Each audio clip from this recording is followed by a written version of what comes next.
नमस्कार. आपल्या सगळ्यांचा आवडता गणराया श्री गणेश विघ्नहर्ता या 2024 साठी सुद्धा आपल्या घरी, आपल्या ऑफिसमध्ये सर्वत्र आगमन करतोय. खूपच आनंदाचा, उत्साहाचा, अभिमानाचा आणि समाधानाचा असा क्षण आहे.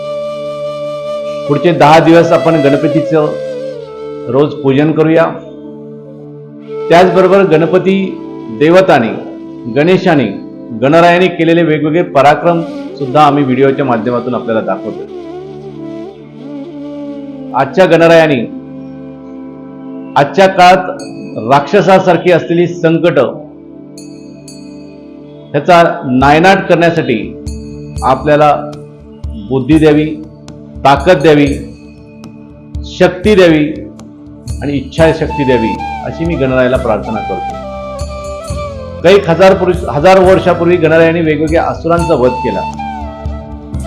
आता त्याच गणरायाचं चिंतन करून, स्मरण करून, आपल्या हृदयातला गणेश जागृत करून समाजासमोर असलेल्या ड्रग्सचा विळखा, परकीय सांस्कृतिक आक्रमण, देशनिष्ठेविषयी होत असलेली तडजोड, महिलांवर वाढत चाललेले अत्याचार, बालकांच्या विषयी वेगळ्या पद्धतीची जागरूकता करण्याची आलेली वेळ, दारिद्र्य, बेरोजगारी सारखे राक्षस सुद्धा मुळापासून संपुष्टात आणण्याची प्रेरणा आपल्याला हा गणेशोत्सव द्यावं, त्यासाठी आम्ही वेगळ्या पद्धतीने या व्हिडिओची शृंखला आपल्याला देत आहोत. आपण ते जरूर बघावेत व आम्हाला आपल्या प्रतिक्रिया कळवाव्यात. धन्यवाद.